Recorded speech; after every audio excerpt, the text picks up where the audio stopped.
Hi, conductor fans. We just want to give a heads up that this episode contains some explicit verbiage. If you have young listeners around, put in some headphones. Thank you. Hi, and welcome to Conductor, where we are two sisters on a mission to amplify women's voices on the podium. Join us as we interview leaders in the field of choral music, share resources, and build a community for current and future teacher conductors, all while exploring the gender divide. I'm Kira Starr. And I'm McKenna Stenson. And we are Conductor. Hello, everyone, and welcome to Conductor. We are so excited to have Dr. Andrea Ramsey on with us today. Thank you so much for being here. Thanks for having me.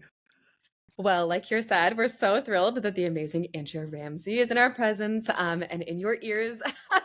And so we just want to share a little bit about her amazing professional background.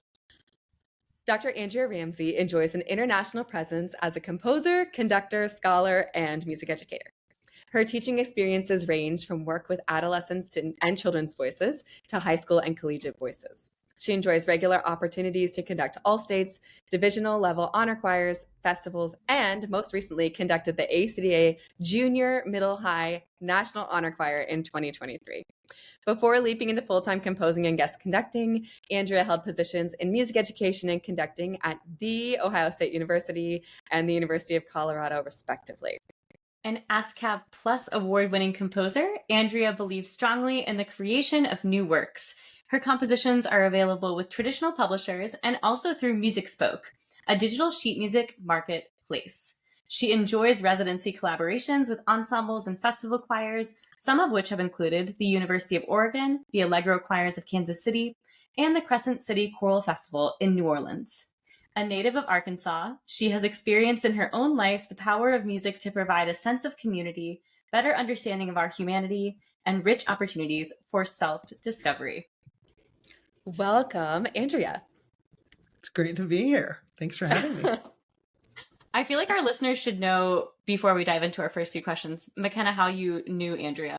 Well, the amazing Andrea Ramsey was a gift in my life in so many ways, but it started at The Ohio State University, where I had this really fabulous serendipitous year where she showed up in a time where I really needed her and was actually my cooperating supervisor for my student teaching. So that was really a game changer. And then since then, our relationship has ebbed and flowed, which I think the best ones do. So now sometimes we get to go walk and be cat friends. Well, and my recollection of this is what an incredible pre-service teacher McKenna was. And just Oh that my gosh.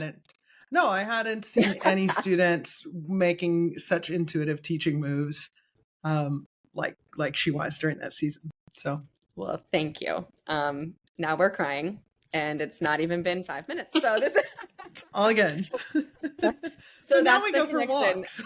Yeah, and now we go for walks. And some of you may have seen from Northern Virginia area where Kira and I are originally from, there's this little song that started floating around that I credited back to the arranger of this 80s pop song, I think it is.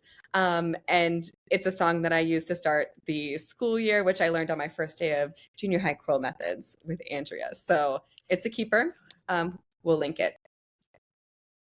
Andrea, welcome. And we start off with the same questions, which we gave you ahead of time. And we were wondering if you would tell us a little bit about your upbringing and how you came to choral music. Yeah, I grew up in Northeast Arkansas, dirt road. I was the first in my family to go to college. And I came to choral music because I wanted to quit basketball. So I'm 5'8", and I was also 5'8" in the 8th grade.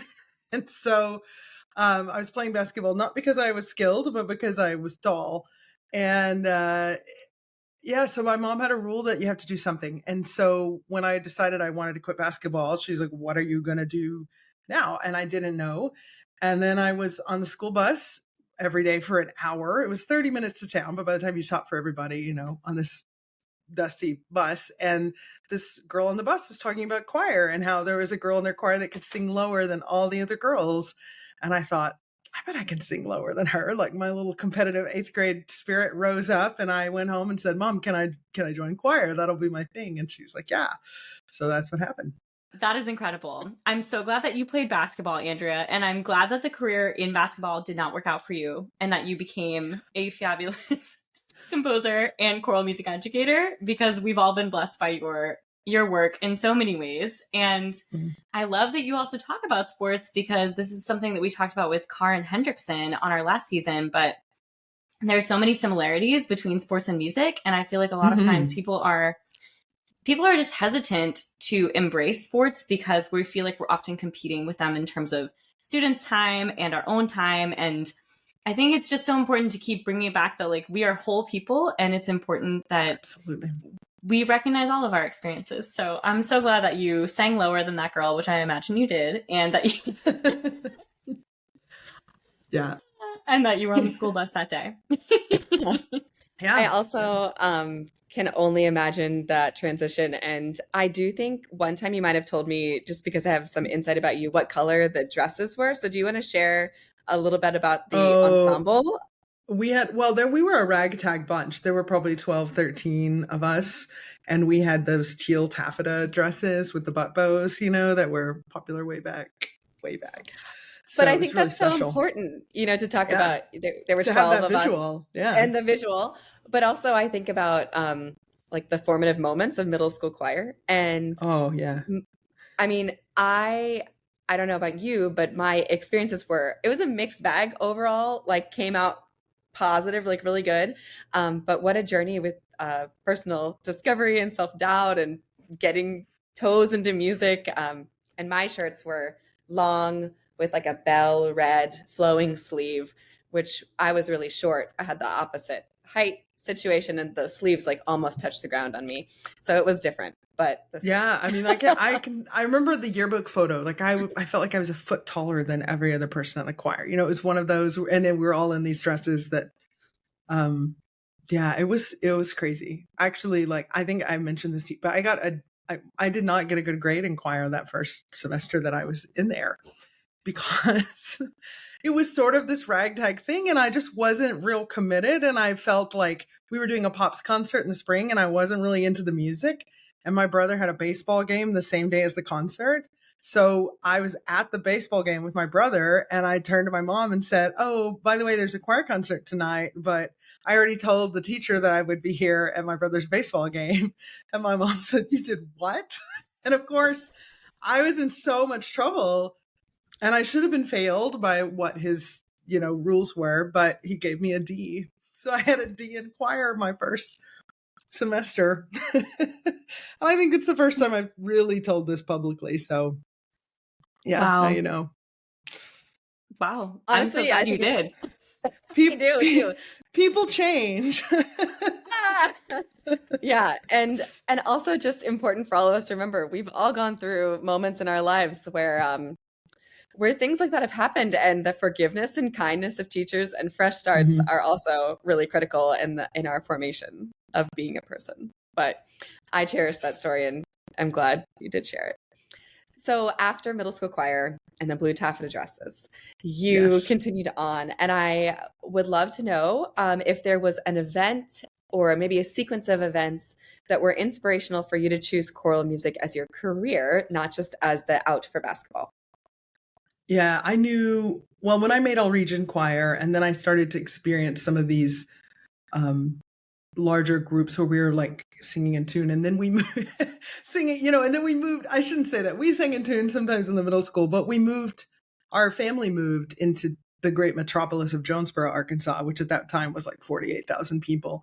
But my high school choir director there was wonderful. And I remember the first rehearsal just sort of like fighting to even sing, because I just wanted to listen, because I was like, oh, I didn't know it could be like this. And I was so Gary Morris, who was my teacher then, was really impactful to me, and sort of made me go, oh, I think I want to do this. And then when I got into college, I had professors there who really took me under their wing and helped me in huge ways. My choral director at the time, Ray Wheeler, was encouraging of my composing. I brought a piece. I didn't know what I was doing. And he said, if you revise this one section here, we'll do this in the fall with our chamber choir. And then my voice teacher, seeing the choir perform my works, because by the time I was a senior, we'd done a few of my arrangements. And so she said, you're going to write your English set for your senior recital. And at that point, I was taking applied composition with the percussion instructor, who was a band composer. And he said, well, if we're going to do this, then you're going to write some things for instruments for this piece as well. And we're going to, so he was it was a whole village of people at this state school, Arkansas Tech University, who really shepherded me in that season. That's incredible that you had the opportunity to write your own senior recital. I can't even imagine that. Just the English set. I didn't, just 3 of the tunes. Okay, still, I think we can go ahead and say that that's more than, certainly more than I did at my senior recital. Well, and also to at such a young age hear your own works be performed, that is just so incredible. And I think I had a couple of really gifted students at my high school, and we performed a few of their compositions as well. And I think it's just a good reminder to all of our fabulous educators out there to look for those students who are eager and who are wanting more, or who you think you can draw more out of, because there's potential there, because that has the potential to change the entire trajectory of their lives. And what a cool thing that is to experience. So I'm so glad that you had those beautiful mentors in your life. And that kind of ties into our next question perfectly, which is who/what was influential in your journey to get to this point? And I know you mentioned those teachers in your high school, but is there anybody else that you'd love to shout out? Yeah, well, obviously my mentors at Michigan State were huge. So Dr. Sandra Snow, Dr. David Rail, Dr. Jonathan Reed. There was nothing. It was just really formative for me to see. I mean, I remember Dr. Snow was the first time I'd seen a woman command an orchestra. And so the visual of that was huge. We were backstage, the curtain was pulled. She's conducting the overture to, I don't know, whatever opera scenes we were doing. And I just remember like watching it on that monitor going, I've never seen this before.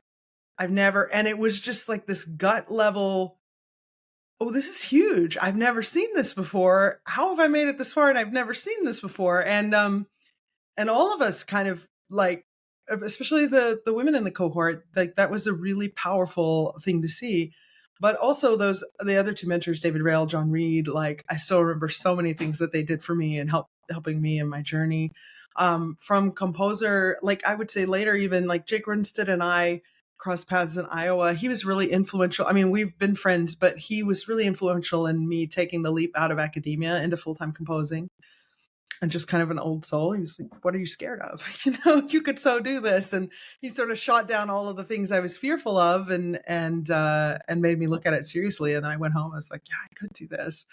Elaine Hagenberg has been a friend that I've bounced ideas off of. We've sort of back and forth when we needed to vent or air questions about things. And then really lately, I've felt incredibly connected with a lot of the women voices coming out of Canada.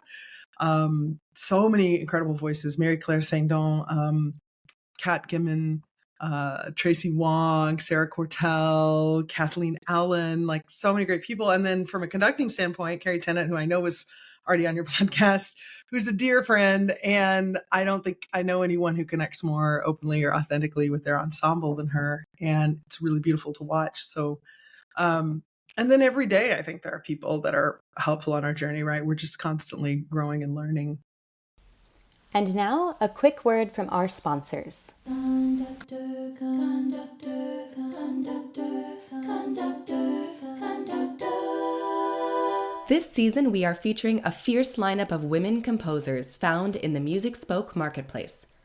At Music Spoke, composers receive the majority of the proceeds from sales, retain control over their own works, and all scores are available immediately as digital downloads. At Music Spoke, they do not simply publish pieces of music. They find composers and give them the tools and freedom to promote themselves.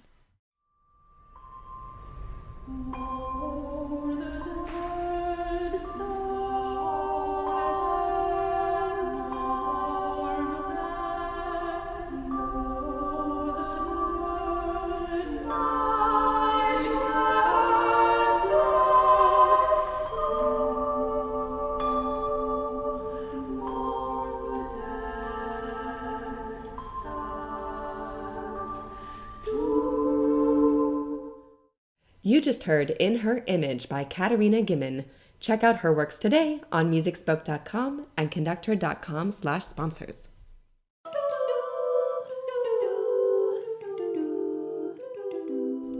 And we're back. The way that you speak is so poignant, just so you know.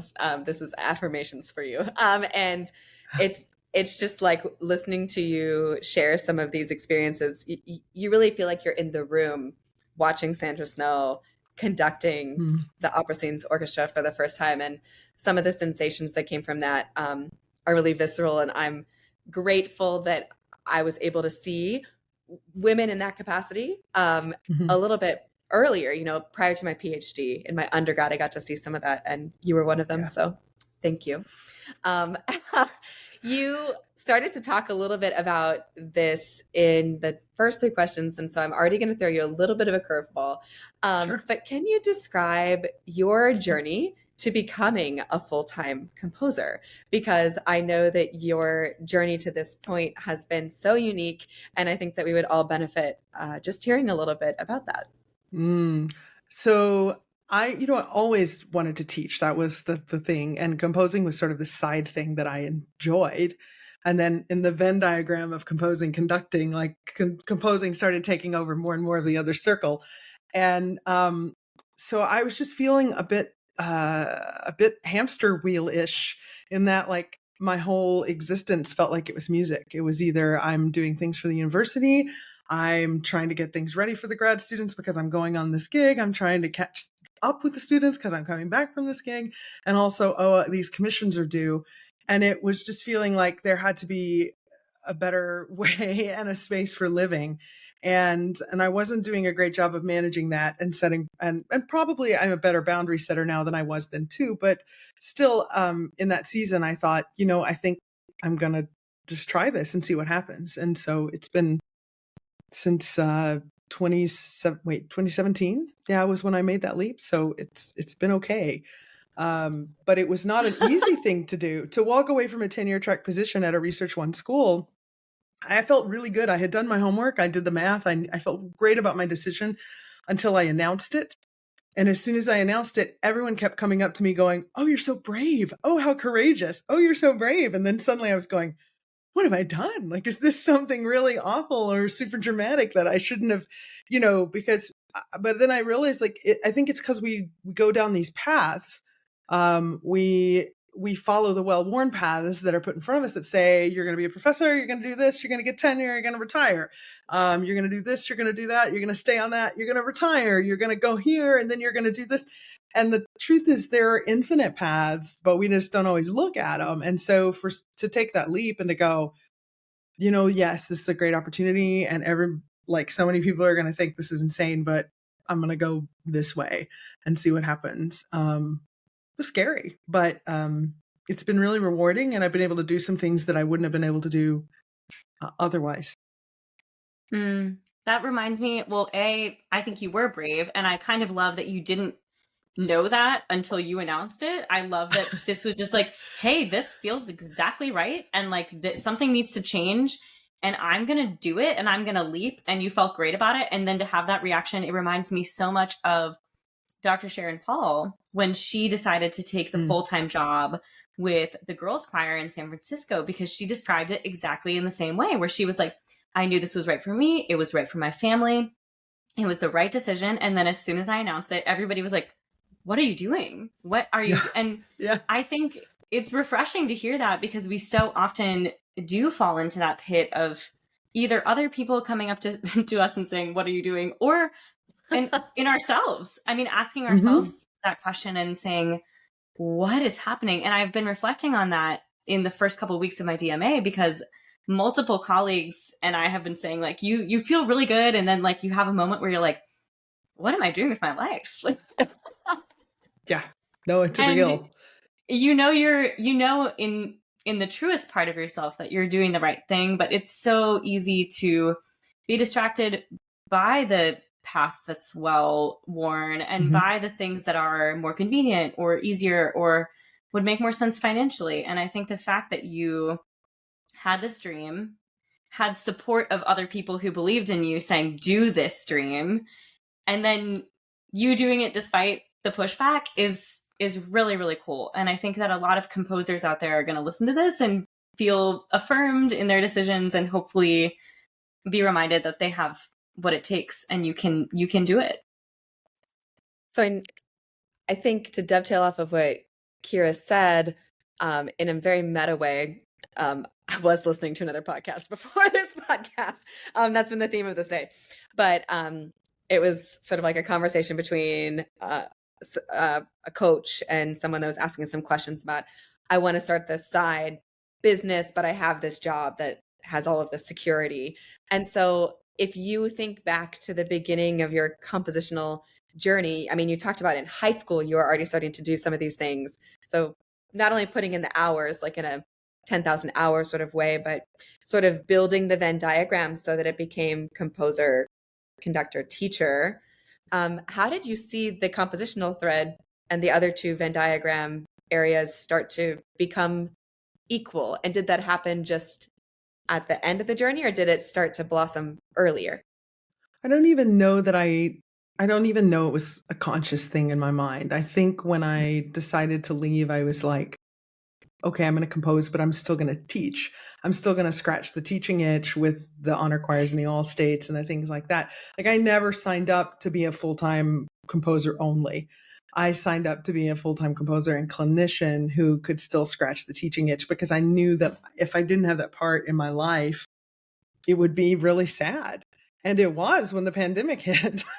So because then I got a real taste of what that life is like. And so I don't know if that's a clean answer for what you're saying, but like, it's not clean, because I knew that that needed to be part of my existence. That teaching would always be something that I felt like I wanted in my world. And now a quick word from our sponsors. Conductor, conductor, conductor, conductor, conductor. Hello, this is Sandra Snow, Director of Choral Programs at Michigan State University and Artistic Director of Mirabai. Mirabai is partnering with the Denver Women's Chorus to present Storytellers, a workshop unlike any conference you've been to. For the first time, leaders in choral music education will partner with members of GALA, the Gay and Lesbian Association of Choruses, to bring a workshop that blends the experiences of musical activists and classroom trailblazers. The Storytellers Conference is designed to improve your rehearsal and ensemble leadership through sessions that promote inclusive pedagogy, cultural responsiveness, and a new lens through which to view the conductor's role. Featured guests will include composer and singer Moira Smiley, and all attendees will be able to see Mirabai in concert. Session presenters will include collegiate educators from across the country and gala chorus leaders who are working as community activists. When we come together to listen to one another's stories, we all grow. Storytellers. Listen, connect, expand. To register, see storytellersdenver.org.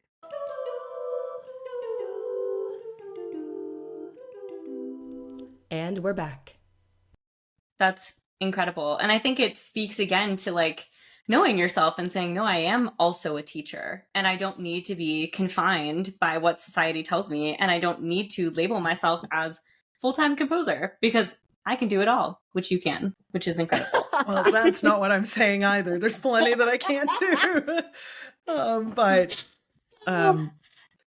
there are lots of things that I love that I don't want to lose. And teaching, conducting, composing, all of those like matter to me. Mm-hmm. Do you mind talking a little bit, Andrea, about, you mentioned the pandemic. Do you mind talking a little bit about what that experience was like for you, since you had already made this shift in your life?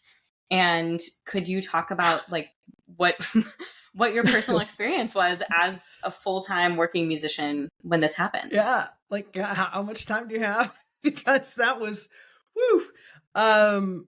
I think almost immediately I lost about 20 traveling gigs. So like all of these flights, canceled. And then, I mean, it was in succession, right? So you'd have 1 month, there would be all of these gigs canceled. The next month you think, surely we'll be, and then they'd all cancel again. And then, by the time it was over, and some of that came back, but a lot of those were losses that never were rescheduled, right? So I had an international gig that was supposed to happen in China. Our world has shifted too much. There's no way. I mean, can you fathom that really right now? Probably not. And so losing those kinds of things, that all states as well, like other, because leadership shifts and people invite new people. So, it is what it is. So I was really sad about that. And so the hardest part was losing that teaching and that community and that connection, because I didn't realize how much I was relying on that to sort of be my social outlet, and like this, which is also not real healthy, but that's kind of where I was, because I was still a little bit of workaholic Andrea. And so for the first time ever, I'm now alone in my apartment, with my imagination, being like, okay, now I'm only a composer, and with the exception of the Zooms. And then the Zooms started coming in, and I was saying yes to them, and I was sort of doing a pay what you can for most places. Occasionally I would name a fee if it was a really busy time, because you have to protect your time. But there were some months where those Zooms and like the small donations from different schools were enough to pay for my rent, which was kind of bonkers. So that sort of helped offset the gigs that were being gone. I mean, it was a wild time. But I felt weirdly excited at first, because I'm an introvert, and I was like, yes, I'm built for this. Let me go into my hidey hole. And it was time to start work on suffrage cantata. I'd been researching it for about a year, and I knew it was time to start writing. So really from March 2020 to August 1st of 2020, that's what I was doing. I was just knee deep in suffrage cantata, going after it. And it was incredible, but then it was over. And then my introvert self was having to reckon with the reality that, like, hey, we do need community. We do need connection. This is something that matters. And like many people in the pandemic, I entered a season of anxiety and depression, which for me was the first time that I'd really wrangled with it to this degree. And I was so grateful for my brother, who had wrestled this before, and was such a help for me in terms of getting back, and then also for therapy. All of those things I think are important. Like, our world would be so much better if every person went to therapy. Like, I can't say enough. And my life, like, I wouldn't change any of that, because even though it was really hard in that season, my life is so much richer as a result of the work that I've done on myself, and like learning how to be kind to myself, to befriend myself, like those lessons of self-compassion, which sounded so cheesy and far-flung to me before, that I would hear people talk about that and be like, oh, well, that's a nice aspiration. But we all, I just assumed that we all like really spoke as horribly to ourselves as I did. And so now I have, these tools, and I don't do that anymore. And also, I think it's been crazy to me how much self-compassion has affected every other aspect of my life. And then I think about the tools that I have now. So I'm a big feeler. I think that might go with the territory of being a composer and a creative pursuer. As you live in that realm, they tell us that creatives are more prone to depression and anxiety. And so those big feelings, to be able to like have some tools to navigate when, my often dysregulated emotions at the time was really great. So, yeah, but I'm really glad that we are teaching again and traveling again, and I'm grateful to be in a really good place right now. Maybe the best place I've been in on my time on this earth right now. I feel like really good, which is a nice thing to be able to say. I'm so happy that is the case, Andrea. You deserve it, and you should keep telling yourself that you deserve it, and soaking that up. And a few things kind of came to my mind when you were talking about the pandemic. First of all, just logistically, a lot of people don't realize that the Allstate clinicians, that's part of the way that they make a living, is because you monetize, and you you can help supplement your otherwise smaller, usually university salary. So it's really important that if you do commit to somebody, please actually invite them if something happens, because they want to come. Well, and, I don't fault anyone, because course, leadership shifts and visions change. But yeah, right. It is what it is. It is what it is. But also, I think you talking about your journey to finding self-compassion and navigating these feelings that a lot of us had during the pandemic, because of course it was it was terrible. It was just objectively horrible. And I think the journey of like, oh, this could be cool, and I'm going to go on so many walks now, like that passed quickly. That passed, and I think there were several phases, and you becoming like the researcher for the suffrage cantata, I can just imagine you getting swept up in that, and then the release of that when it's quote unquote finished. You know, I think that's something that a lot of people can relate to, and I'm so glad that you talked about it. And one of my favorite episodes was when Julie Yu came on and was like, everybody should go to therapy. So Yes, just I harkening agree. back. 100%. Also, I just have to say that one of the things you said about walks made me think about, I used to tell myself that I needed to travel for the sake of my creativity, that this is where I got all these ideas and then I realized in the pandemic that's not the case. You just have to pay attention, and that I could walk around my neighborhood and see flowers more bloomed out today than they were yesterday. And that really is just sort of everywhere. You just have to pay attention. Everything that you just said, I think we can hear that in your music, Andrea. The pieces that you write, that attention to detail, and especially in your texts and the way that you see the world, I think comes through a lot in what you write. And I love that so much. And so please keep seeing the flowers. Thanks, I think too, you were talking about pandemic and that time. And I think we also have to remember sometimes in our darkest times, we create the most light for others. And that's not to say that we want to be in darkness, but I don't know if you, and I don't know if I do, like if we fully grasp the impact of the suffrage cantata yet. But I remember when Vox came out with like the music video of suffrage cantata, and to see people singing such a powerful work at such a poignant time in global history, but especially for artists and music makers and the people that we literally can't make our art without others. We can't bring it to life in that way. And so that moment for me, I actually think was pretty significant in my own journey in the pandemic of mental health, and sort of starting to see a little bit of light on the other side. So there were big waves that were being made, even if maybe you didn't feel them. So I just wanted to make sure you knew. Well, that's really kind. Thank you for sharing that. And for our listeners, if you're not familiar with suffrage cantata, please Google it right now. It was a consortium commission. Is that right, Andrea? Yeah, there were so many ensembles involved. I'm not going to try and name them all because more and more jumped on. Like once the pandemic hit, people were like, oh, we can teach history on Zoom, like let's be part of this. So we were really lucky. But Vox Femina, their performance was just incredible.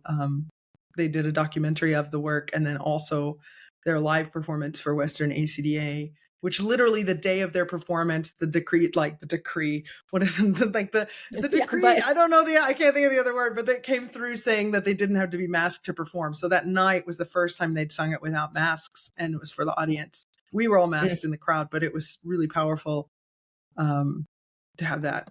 And you can go to musicspoke.com and pull up the score and the recording and have a peek and see if it might work for your treble ensemble. Absolutely. I was there at Western ACDA, and it was an incredible performance. And shout out to Iris Levine, who is the director of Vox Femina. She's incredible, and she was on season 1. Yeah. You started talking a little bit in the last answer about prior Andrea, or like workaholic Andrea. And so this question is a little bit multifaceted, but we were going to ask you what advice you might have on establishing your self-worth in terms of saying yes or no to opportunities. And I wonder if that question might be tied into the workaholic Andrea, or trying to find this new version of Andrea that just seems so vibrant and best version of self. Yeah. I'm not sure I should be giving people advice on this. I sometimes I think I do well, so other times I do poorly with this. I think I'm doing much better now than I used to. It's really about weighing it all, saying, okay, what is the income of this event? Is this going to be, or maybe it's not just about the money. Maybe like, is this going to feed my soul in some way? Is this like, if I'm going to leave my place multiple times a month or more than once, like what are those boundaries? And so I sort of set for myself, it could be like in October, I'm gone more than, this year more than I would typically choose, but I've strung them together. So it's basically I'm gone a week and I'm knocking out these few things. So some of it is like working smarter, not harder. And also I've built in 2 days in the middle of that. That's just going to be fun. Me catching up with a colleague and like not having to do anything. So, I think in the end, when you are, whether you're saying yes or no, like there's learning to be had in all of it. And this is going to sound like a cop out, but I tell this to graduating seniors and I tell this to like everybody because I believe it's really true. Like if you're making a decision in good faith, using your mind and the best information you have at the time, I don't think you can really botch it. I think the universe tends to self-correct those things and we end up where we're supposed to be one way or the other. And maybe that's naive on my part, but I'm still gonna stay with it because so far that tends to be how it works out. Some of the things that I really wanted were not the things I really needed. Write that down. That's great.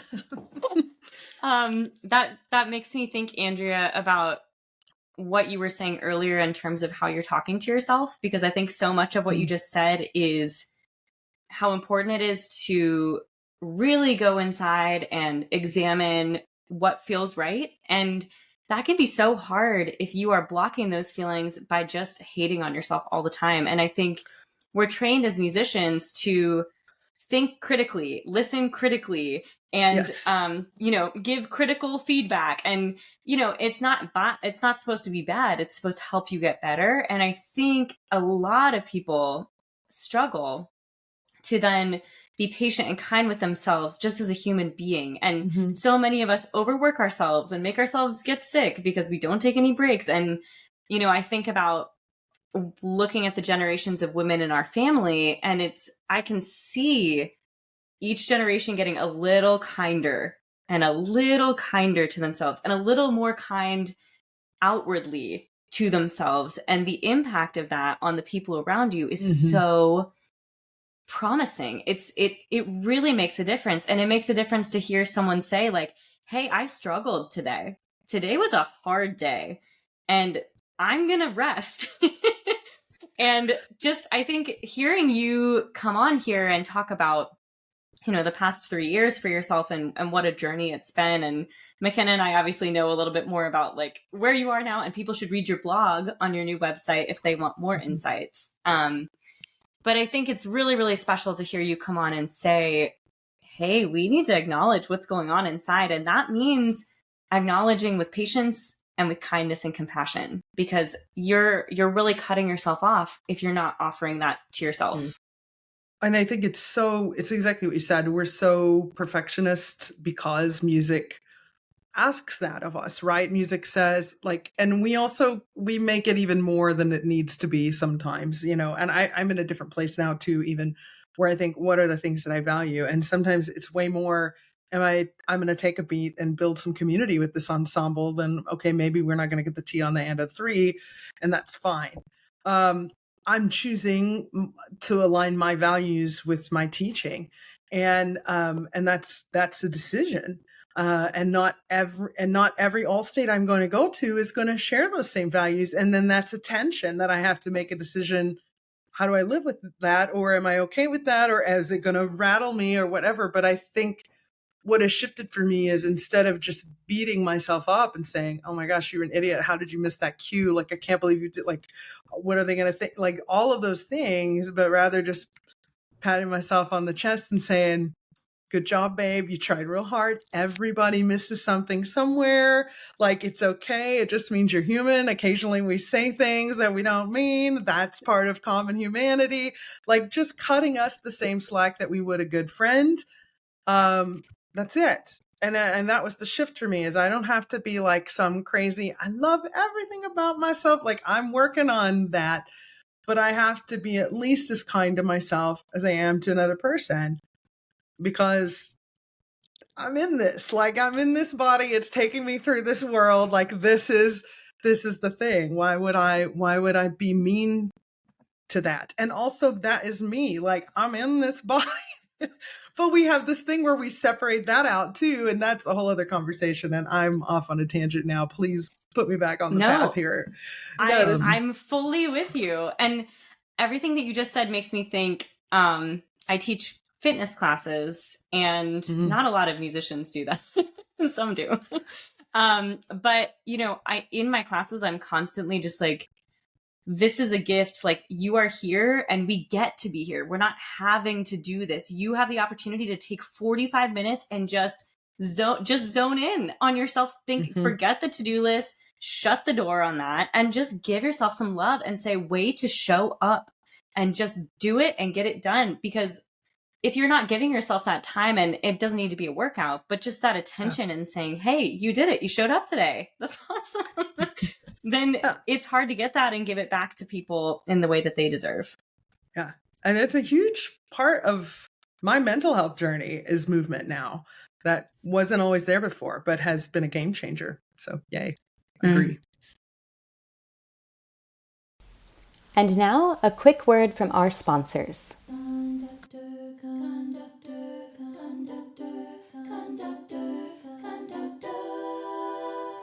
Hello everyone, Jocelyn Hagan here. I just wanted to let you know that the Compose Like a Girl podcast has officially launched. Listen as I interview celebrated composers Sarah Kirkland Snyder, Chen Yi, Dale Trombore, Angelica Negron, Rina Esmail, and more. I'm also hard at work on the next batch of scores in the Compose Like a Girl choral series, distributed by Graphite Publishing. You can help me bring these new pieces to life. I'm always seeking choral ambassadors to perform these new works by emerging composers. If you're interested, please reach out to me, Jocelyn Hagan, via my website, jocelynhagan.com, or social media. I look forward to hearing from you.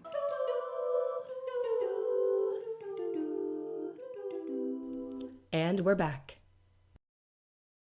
Something that you were talking about, this idea of also the self-talk back to your own person, like, you got it, babe. It's not a big deal. Totally okay to miss a cue. But also, I think this past year or so, it's an ongoing journey. I'm working on opening up more, honesty of feelings. But just to have others in your life to affirm, A, it's okay, but also B, to say, well, can we reframe the way that was said to be kinder to yourself? And so I hope that we can all take some of Andrea's words and apply that as we're going through life and help others who are open and yearning of that. Not everybody might be, but just to affirm, you got it, babe. Everybody, it's okay. So I think that's a beautiful thing to take from today's conversation, not a tangent. Good. Kira, do you want to ask the next question? Yeah, I mean, we could go in so many directions. I think I'm gonna harken back to a more logistical question, and then we'll go deep again, which is for our budding composers who are listening, because there definitely are some. Andrea, what do you do when you experience a writer's block? And have you experienced that before? You've obviously been composing from such a young age, but what logistical advice do you have for those who are wanting to become composers, and particularly about writer's block, but maybe just about anything that you think would be helpful? Well, I'll tackle writer's block first, because I think if I have the luxury of time, I'm going to step away for a couple days. Just leave and go do something, go to the museum, hang out with friends, see a movie, whatever, and then come back. If I don't have the luxury of time, I'm racing a deadline, I'll take a nap. Or lately, I've been a big fan of non-sleep deep rest or yoga nidra, like those videos you can find on YouTube, like 10. So they range, you can get 10 or 30 minutes, and I just lay down, and it feels like I've had a night's sleep after I do one of those. And then I will do that. Or I might take a walk or go for a bike ride, get into my body and out of my head for a bit. One of the other things that I've been trying occasionally is NPR had this thing where it was a whole podcast on creativity that was so great. And they were just talking about the lack of time that we have for our minds to wander and how necessary that is for creativity. And one of the experts just suggested staring at a blank wall for 15 minutes. And because you just shut your mind off And so I sat in my hall and I stared at this wall, and it wasn't even 5 minutes. And I had ideas coming to me. I was like, this is amazing. But we just really don't give our minds rest like that so much anymore because we're so saturated with screens. We can entertain ourselves however we want. Sometimes I'll put limits on myself. Like if I need to get out of this transition using only one note, what would I do? But the thing I would say is like, I feel like writer's block is an unnecessarily dramatic term for this. I actually think the longer I do this, the more I think this happens every time, pretty much. There's going to be a wall. Some of them are longer lived and some of them are shorter lived. And sometimes I make the wall last a longer time by my reaction to it. But I think it's sort of part of it. And there will always be walls, and then there will always be ways around walls. And I've tried a lot of ridiculous stuff. One composer is like, you should rearrange your workspace. And so like I moved sofas. I totally took all this time. I don't recommend that. It did not impact me, but it might work for other people. So I don't know. I guess I shouldn't be too judgy of it.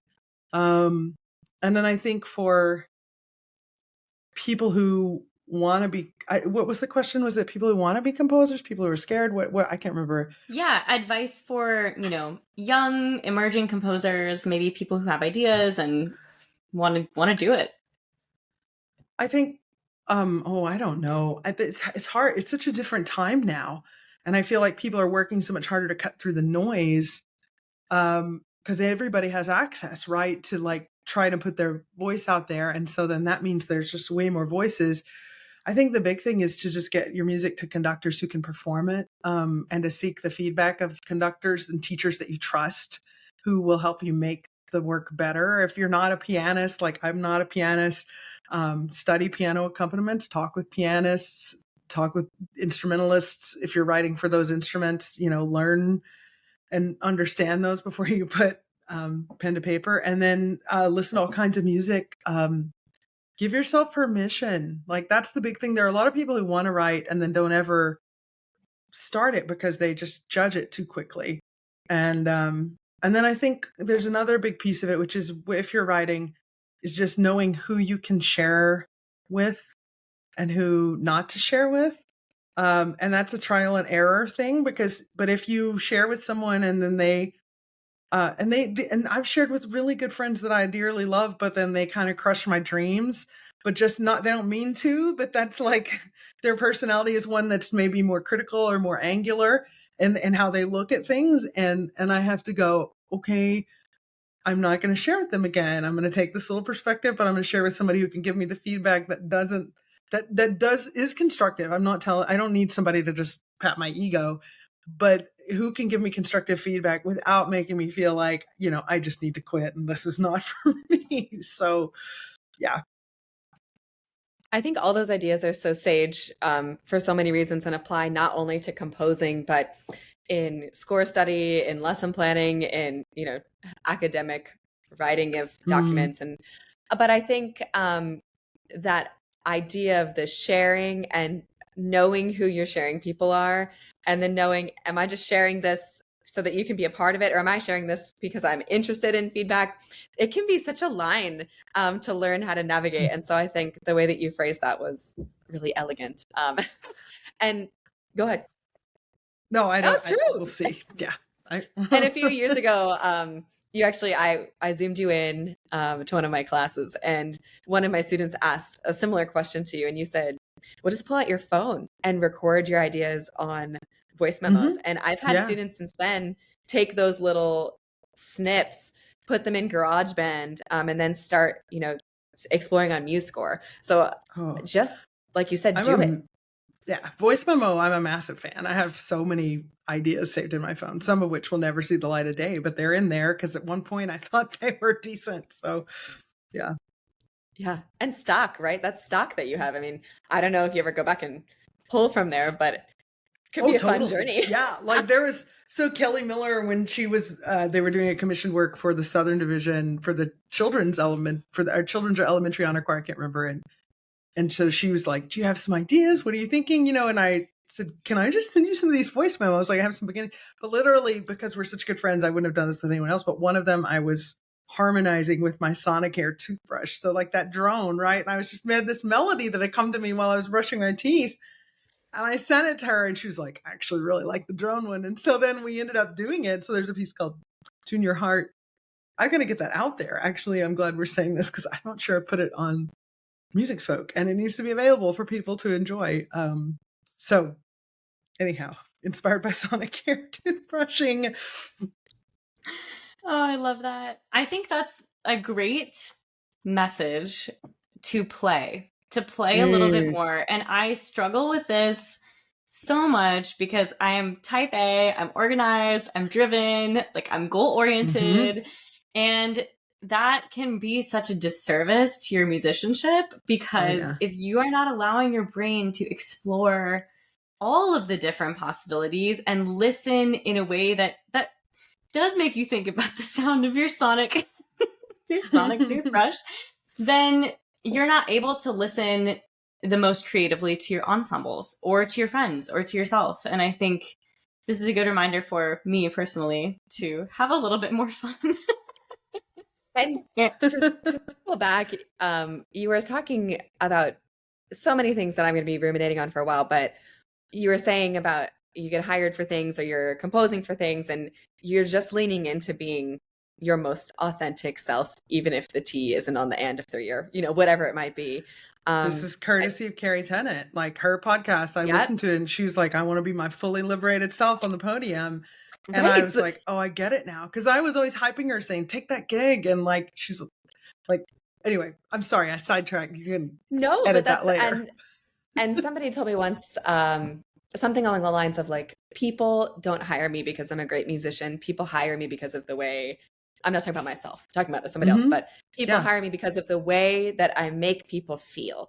And I think when I think back to experiences with talking to guests on the podcast or working in an honor choir or sharing a student's score, that what they walk away with is, of course, musical or personal impressions, but also just the feeling. Like when I think back to the most informative events in my life, I think about how I felt. And maybe that's because I'm a feeler too. I don't remember what was said necessarily, but I remember deeply, deeply, deeply, deeply how I felt. And I think this conversation has encouraged me to continue to lean into that a little more. Love it. And now, a quick word from our sponsors. Conductor, conductor, conductor, conductor, conductor. Hey everyone, Gloria here from Call Time Clothing, back again to remind you to check out our newest special edition items from our collaboration with Conductor. Grab a super soft tee for yourself, a family member, teacher, or maybe all of the above. We've truly got something for everyone. Head over to Call Time Clothing today.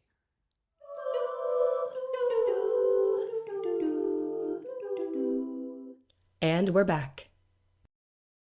So we have going back to the deep end of things, before we ask you our Fast Five, we are a women's empowerment podcast, and it's really important for us to share the stories of powerful women and to amplify voices. And we would love if you could think about potentially a time where you might have faced a moment of discrimination, whether that's gender or other, and what suggestions you might have for others who are facing or working to overcome this type of adversity.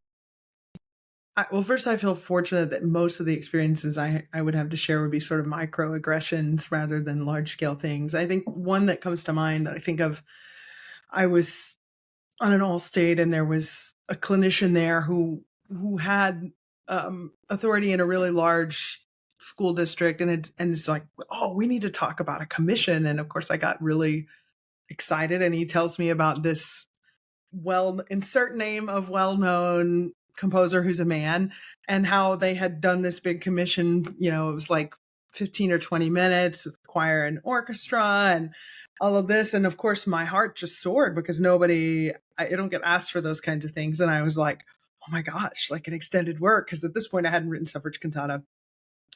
And he was like telling me how great it was that this other composer did and what great work they did and how cool it was for the students. And then he says, so he's like, but it would be so great if we could have you do like maybe a 3 to 5 minute piece for our SSAs that could be all about women's empowerment and could like empower them and just get them really pumped up. And it just like crushed my soul because I thought like, here you have the opportunity to actually do that, to like empower by making that change and commissioning a woman to do that work. And instead you want to commission a work that is like performative, right? Like we're going to, yay, women. And here's another piece that exists like all the other pieces that are yay, women. And so that was just like kind of a wound, you know, and that commission never came to fruition, which is fine. And like, honestly, I think it was partly my doing, because I just thought at this point I had that taste in my mouth and didn't pursue it. The other instances would be smaller things, like I would show up for an Allstate and we would all have name tags, you know, and mine would say Andrea Ramsey, but all of the others would be like Dr. Male Conductor, Dr. Man Conductor, you know, and then mine didn't have the doctor, even though I had the doctor. And also I think there are lots of people when you're a woman conducting who feel, who just want to comment on our bodies and our clothes and our hair and our appearances in a way that they would never do with men who are conducting. Or maybe we would comment on, I mean, I don't know. But I don't think to the same degree. And I don't think to the same, like, I'm going to give you advice on this, because like this is my take. Like it's maybe a hot take. You don't need to comment on someone's appearance. But it's You not just such a hot don't. take. It's not such a hot take that it's not in curriculum, because I just was unpacking some curriculum that had been passed down to me, and there's a whole page on what women conductors should wear. And it was just like, Nice. yeah. So, I mean, I was like, where do I even begin? Yeah. No, anyway, it's that real. page isn't in the packet anymore. But yeah, it's very interesting. It's gone. Yeah. But that's not the first time we've heard that on here as something that other wonderful mentors that we look up to have referenced. And it is something that we do struggle with as women, to find things that are professional and flattering and make us feel confident that aren't boring. I mean, you know, it's difficult. And I think exactly what you said, like we just don't need to comment on it. And we just don't need to comment on people's bodies in general. Just you don't boom. know. Yeah, I mean, I just did a session in Pennsylvania and I started with dogs. Like I put a picture of a corgi up there and I was like, what do we love about this dog? And I did all of these different dog shapes and sizes, right? And we love their chunky little bodies or their tall legs or their whatever. And we do that with like pretty much every other species. But when we look at ourselves, we have body hierarchies. We know that the conductor body that we value the most is probably tall, probably slender, probably white. Now, I'm not saying that. I'm just saying this is what our society holds up. I did not ascribe to this, but I think when you don't fit into that hierarchy so neatly, people like to comment, and so absolutely, yeah, and they don't need to. So that's I thought of that immediately, Andrea, when you were talking about your first example, where the person, you know, was like, oh, I want a commission. And you were like, great, it's me. And then they were like, but you can do like this other thing. And that struck a chord with me, where I was like, this is exactly what our wonderful colleagues who are not white have been feeling, probably very acutely for a long time. And especially in the last several years, as we've come to this sort of racial reckoning, and we're still reckoning, and, you know, things are very much still in progress. And I do think a lot of people feel tokenized, maybe is the word, or just put into a box of like, you're the white woman conductor and I'm going to have you write a piece that's like empowering for my white women. And it's like, just the more we do that, the more that person feels like they are not valued. And I think we need to do a better job of seeing the whole person and, thinking to ourselves, because we all have inherent biases, really thinking to ourselves, what is my purpose in asking this person for this? And can I do a better job of getting their input? And maybe I ask them, what is your dream? What are you looking for? What do you want to compose? And maybe we can work together on that. And yeah, it just took me down that path. So I appreciate you saying all of that. No, thanks. Yeah. What is your dream? That's exciting. That's a great question, right? So let's all ask it. Um, and I start to think differently and do reflecting with curiosity for ourselves and for others, and how we can ask different questions. I know that we all can keep doing that, but I mean, so many things. But I'm just taking in that whole last conversation. I think will send me spinning for a while, in a good way. I think our last question before we do our fast five, is what advice do you have for young women, but also just young people, in today's climate, for pursuing a career in music? Oh, I think, well, if we're talking specifically for women on this journey, actually there's that whole like, oh my gosh, fight or flight, right? That whole reaction that we talk about. Sorry, I'm totally jumping off into a different area and then I'm coming back. But there's actually some research. There's actually some research that says that fight or flight is that maybe it's actually a different response for women more often than not, which is there's a whole phrase called tend and befriend. This idea of how we seek out one another and surround one another and process verbally more so than run away or hide. Although those things can happen and no brain is, fits into a neat category. All brains are unique, but there are some things that happen. And so I would say I would take that phrase, tend and befriend, and apply it to seeking out a cohort of women who will be a support and like a true support, and that we go further together. And so I feel really fortunate to have several incredible women in my sphere that I can talk to and process things with, whether it's through my Michigan State colleagues or Mirabai that I sing with, or people like McKenna who are colleague friends now who at one time sat in my classroom. Anyhow, but I think that like I feel lucky to have lots of different colleagues like that who are supporters. And to borrow a line from Suffrage Cantata, but Mary Church Terrell, who was an incredible Black suffragist from that era, she the last movement, there's a line that says, "Lifting as we climb, onward and upward we go." But that idea of raising others as we ourselves are climbing, I think is really beautiful and important, and that it's not a zero-sum game. That we can support one another and see strengths in one another. I think that the broader your skill sets are, the better. So, maybe you're a fantastic pianist along with conducting. Great. Explore that. In my case, composing and conducting and teaching. Great. We had a student at Colorado who, fantastic vocalist, singing in the operas, but also played accordion and would sing, French pop songs at a restaurant, on the weekends. And so like finding ways to, whatever your skill sets are, to explore those things that you love alongside one another and create more opportunity for yourself.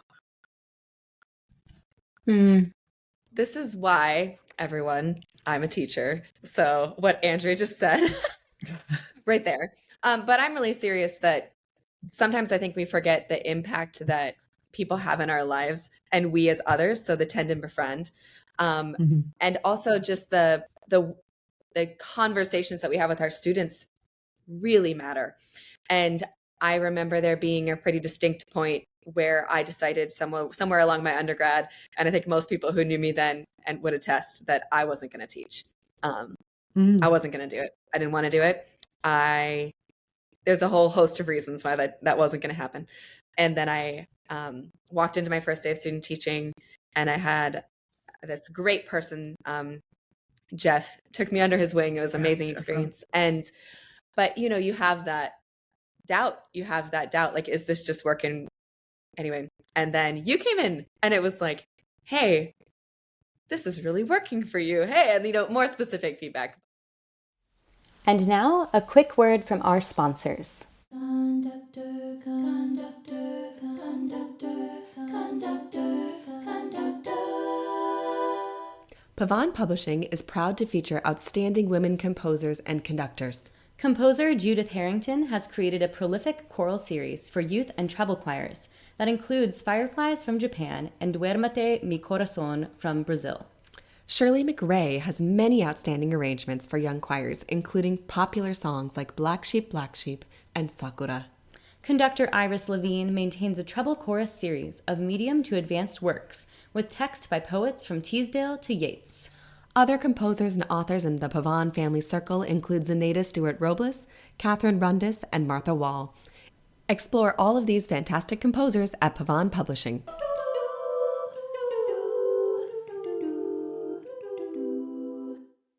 And we're back. Not all women tend and befriend, and quite often it is the opposite, where you are immediately seen as competitors. And the more we can tear that down and say, hey, buddy, I see you.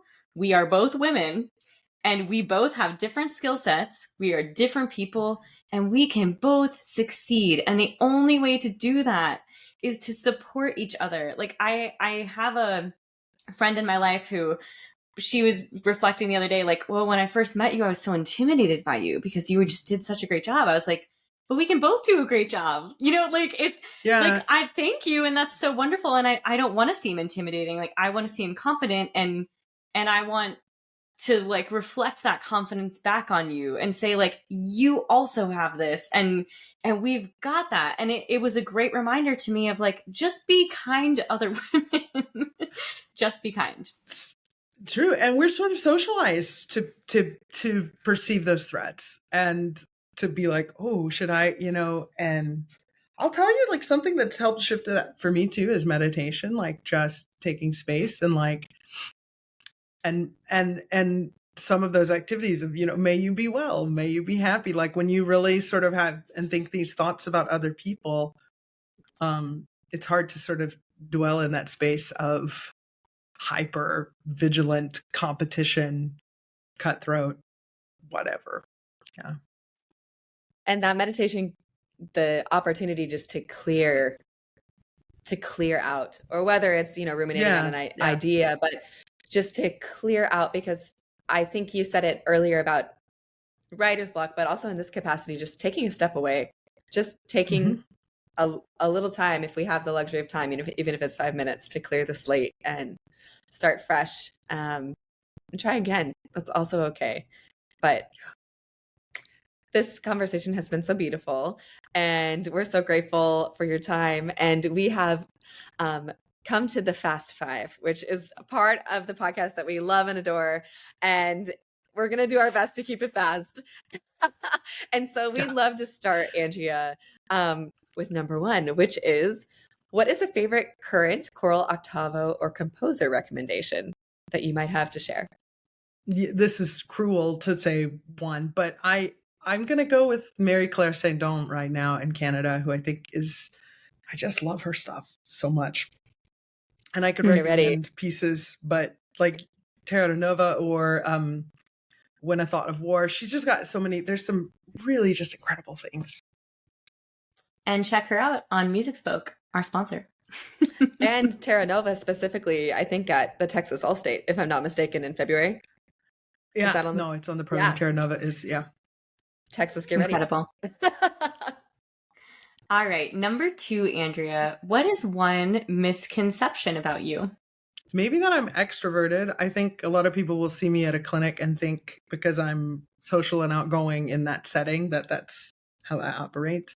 I play extrovert really well for work, but I recharge on my own. I play extrovert well for work. That was good. What is one word to describe you as a musician or as a teacher, conductor, composer? This is really hard but I hope honest or real, maybe one of those words that comes through. Good one. Really good one. Complete shift in tone here. Number 4. What is a choral blooper that you have had? Oh gosh. This is awful. I'm going to do it though. So I was teaching 7th graders the Z. Randall Stroop. Oh, what is that piece called? May there someday be sunshine. May there someday be happiness. What is the title of that? Why can I not think of it right now? No. Anyway, it's a piece and it's lovely and it was working fine for these kids, but we were working on syllabic stress on the word happiness. And I was like, which syllable gets the stress? And the kid says P. And I go, no, it's not happiness. And as soon as I said it, I was like, oh, yeah, no. And I put my head down, and I remember the class there was this pause, and then they started giggling. And then I thought, oh dear, how does one recover from this? And so thankfully that was the end of the week. And the next week was spring break. And we came back, and I waited like 4 days before I brought the piece out again. But of course, as soon as we get to May There's Some, Davy, they just all start snickering again. And then when those kids were seniors, like 5 years later, they would see me and go, hey, Miss Ramsey, you remember happiness? And I was like, I do. Thank you. And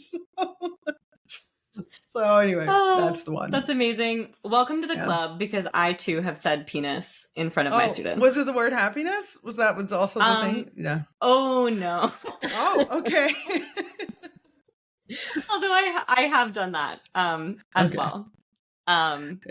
Yeah, no, I'll tell you the story after.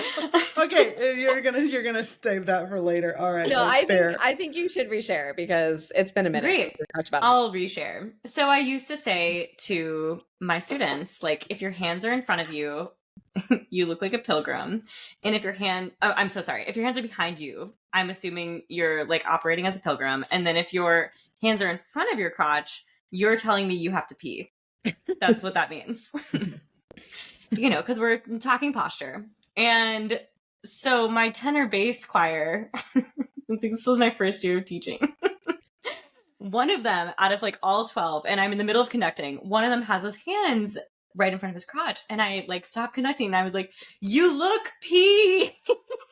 And then it was truly just like a new girl moment where I was like, penis.